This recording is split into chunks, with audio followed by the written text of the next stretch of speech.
নমস্কার বন্ধুরা, দেখো আজকে তো ছেলের জন্মদিন। তোমরা সবাই আমার ছেলেকে আশীর্বাদ করো, ও যেন ভালো মানুষ হতে পারে। আর আমি দেখো প্রত্যেক বছর তো মন্দিরে আসি, তো এই বছরও মন্দিরে আসলাম। তো এই যে দেখো আমাদের বঙ্গাইগাঁও জয়গুরু মন্দির। এই যে তোমাদেরকে তো আগেই আমি দেখিয়েছি, তো আরেকবার একটু দেখে নাও আমাদের মন্দিরটা কত সুন্দর। দেখেছো আমাদের সৎসঙ্গ মন্দিরটা? চলো মন্দিরে আগে ঠাকুরকে দর্শন করে নিই।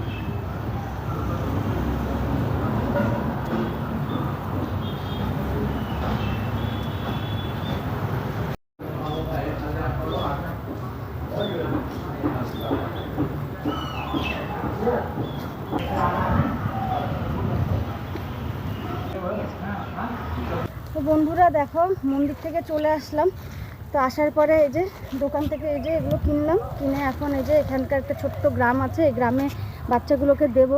তো গ্রামটা দেখো, এই প্রত্যেক বছর এই বার্থডেতে, আমার ছেলের বার্থডেতে এই গ্রামটাতে আমি আসি, এসে ওদেরকে দিয়ে। এটা বেশি দূরে না, আমাদের নিউ বঙ্গাইগাঁও স্টেশনের পিছনটাতেই।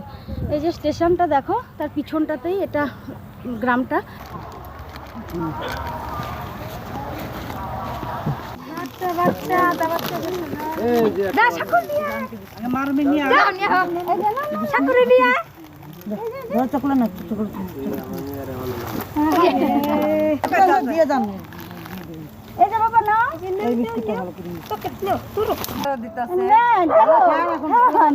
আমার ছেলের জন্মদিন, আপনারা আশীর্বাদ।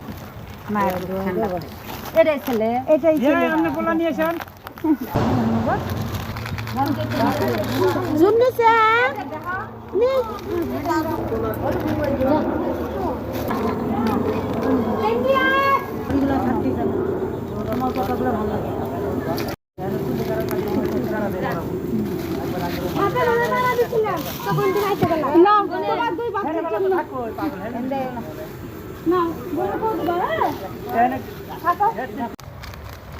চকলেটটা পড়ে যাবে, অনেক দিন পরে আসলাম। হ্যাঁ, তোমার পুচকিটা স্কুলে গেছে না, দেওয়া তো কমপ্লিট হয়ে গেল।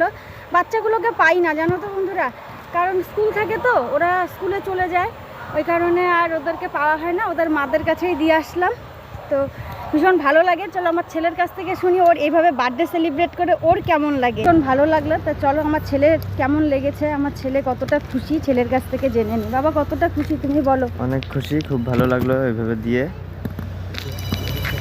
তোমরা আশীর্বাদ করো যেন এইভাবেই দিতে পারি প্রত্যেক বছর। তোমরা তো ছেলের কাছ থেকে শুনলা বন্ধুরা, ছেলে কতটা খুশি। এরকমভাবে বার্থডে সেলিব্রেশনের আইডিয়াটা কিন্তু আমার ছেলেরই ছিল আজ থেকে 4 বছর আগে। তখনও আর একটু ছোটো ছিল, আমাকে ও বলছিল যে মাম্মা আমার বার্থডেটা কি এভাবে করা যায়? তখন আমি বললাম হ্যাঁ করা যায়।